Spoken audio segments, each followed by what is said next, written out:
제가 느낀 두려움, 무서워요. 빨리 재판 좀 진행해서 판사님, 제가 잘못한 거는 벌 받을게요. 대신에 빨리 재판을 진행해 주시지요. 이렇게 요청을 했습니다. 무슨 얘기일까요? 한번 보시지요. 이재명 민주당 대표가 일전에 지난 10월 16일 날 왜 위증교사 혐의로 불구속 상태에서 재판에 넘겨졌죠. 그때 같이 기소가 된 인물은 이번 이 위증교사 사건의 핵심 인물인 김모 씨라고 있습니다. 우측편에 나와 있는 이 김모 씨인데, 이 김모 씨는 위증 혐의로 기소가 됐고 이재명 민주당 대표는 위증 교사 혐의로 각각 기소가 된 거죠. 그러니까 이재명 민주당 대표는 저 김모 씨한테 저 법정에 나가서 뭐 좀 거짓으로 이렇게 증언을 하게끔 시켰다. 이게 위증 교사. 그 지시를 받아서 실제로 법정에서 거짓으로 증언을 했다. 이것은 김모 씨인데 실제로 위증을 한 것이니까 김모 씨는 위증 혐의. 이렇게 기소가 된 것이죠. 그런데 이재명 민주당 대표와 저 공범으로 지목이 되고 있는, 같이 재판을 받고 있는 김모 씨가 최근 재판부에 이러한 의견서를 낸 겁니다. 판사님, 저 공소 사실을 모두 인정합니다. 저 죄 지은 거 맞아요. 가 인정합니다. 이재명 민주당 대표가 여러 번 저에게 전화를 걸어왔습니다. 그런데 이재명 대표가 증언을 요구했을 때 영향력을 가진 이재명 대표 정치인이었기에 제가요 거절하기 어려웠습니다. 그런데 제가 위증을 했어요. 그건 내가 잘못했으니까요 벌을 받겠습니다. 대신에 맨 위에 한번 보세요. 재판 좀 빨리 진행해 주십시오. 하나 더 볼까요? 이 김모 씨는 또 이러한 주장도 했습니다. 이재명 대표와 관련한 사건들에서 일부가 극단적 선택을 했고 최근에 유동규 씨가 왜 의왕 고속화도로에서 교통사고가 났잖아요. 그러한 것들을 보면서 뭔가 불미스러운 일들이 계속되고 있다. 가족들마저 두려움에 떨고 있다라고 하면서 재판을 빨리 진행해 주십사.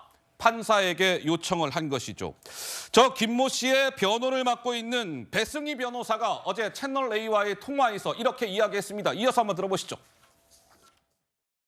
우리가 유동규 본부장 차 사고 이후에 본인도 굉장히 그 위협을 느꼈다. 그래서 사실은 뭐 여러 가지 절차도 좀 알아보고 있는 상황이었는데 이번 재판에서 좀 빨리 절차가 진행될 수 있으면 하는 의견을 제출한 거죠. 자, 김모 씨의 변호를 맡고 있는 배승희 변호사가 이야기를 한 건데 어떻습니까? 김종혁 위원장님, 이 김모 씨는 무서워요, 두려워요, 뭐 이런 호소를 하고 있다네요. 아니, 입장을 바꿔놓고 보면 두렵지 않겠습니까? 이재명 대표와 관련된 재판에서 지금까지 숨진 분들이 도대체 몇 명입니까? 이게 김문기 처장은 워낙 널리 알려져 있는 분이기도 하지만 지금까지 뭐 그 이름도 가물가물해요. 또 여기서 뭐 고인들에 대해서 이름을 다 이제 공표할 이유는 없다고 생각을 하지만 어쨌든 4명이다, 5명이다 뭐 이런 사람들이 다 그 수사 과정에서 연관된 분들이 그 목숨을 숨을 거뒀기 때문에 당사자로서는 두려울 수밖에 없죠. 더구나 며칠 전에 있었던 그 유동규 본부장, 전 본부장의 교통사고. 좀 석연치 않은 그 교통사고 같은 걸 보면서 제가 가족이라 하더라도 여보 이거 어떻게 된 거지? 당신은 괜찮은 거야? 이렇게 물어보는 건 너무나 당연할 거라고 생각을 해요.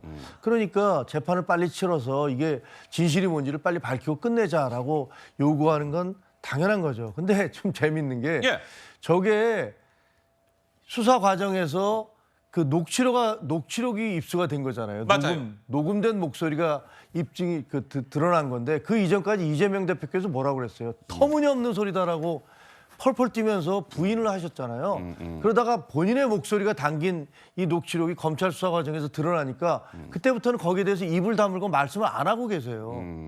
아니 이게 법정에 가서 얘기하겠다. 이게 말이 됩니까? 정치인 아니십니까? 이게 책임윤리, 그다음에 정치적인 것들에 대한 윤리가 있고 법적인 책임이 있는데 법적인 책임과는 별개로 본인은 분명히 국민 앞에서 왜 내 목소리가 그렇게 남들에게 위증을 교사하는 목소리가 나왔는지 그게 자기 목소리가 맞는지 왜 그렇게 위증을 교사했는지에 대해서 밝히셔야 돼요. 그다음에 지난번에 다른 부분에 있어서도 법과 관련해서 법카. 증인이 나왔잖아요. 증언이 나와서 막 얘기를 할 때도 거기에 대해서 일체 입을 다물고 계세요. 네네. 이거는 대한민국에서나 가능한 얘기인 것 같아요. 대한민국에서나 예. 당 대표가 저렇게 자기의 목소리가 위증교사라는 목소리가 공개가 되고 그다음에 자기로부터 지시를 받았다는 사람이 이러이러한 지시를 받아서 이렇게 법카를 사용했습니다라고 기자회견을 했는데도 거기에 대해서 일체 대응이 없는 거예요. 허허. 이거는 정말로 말이 안 되는 대한민국적 현상이라고 생각을 합니다. 자, 이 위증교사 의혹과 관련해서 이재명 민주당 대표는 그동안 또 다른 검찰발 신작 소설입니다 라고 이야기한 바가 있었고, 송경호 서울중앙지검장 플러스 한동훈 법무부 장관은 이재명 민주당 대표의 신작 소설론에 대해서 어떻게 이야기를 해왔을까요? 잠깐 들어보시죠. 백현동 사건 관련해서 지금 조사. 네, 회장 조심하세요. 또 다른 신작 소설을 시작하는 모양인데 그래도 기초적인 사실은 좀 확인하고 가시는 게 좋겠습니다. 정치적 운명이 걸리는 재판에서 가짜 증인을 내세워서 사실관계를 규약했던 사건입니다. 위증 사건을 많이 담당해 보긴 했지만 이처럼 중대한 사안은 처음입니다. 국정을 마비시키겠다는 것이죠. 저를 비롯해서 지금 얘기되는 분들이 무슨 형사재판을 받거나 기소된 바가 있습니까? 위증교사라도 했습니까?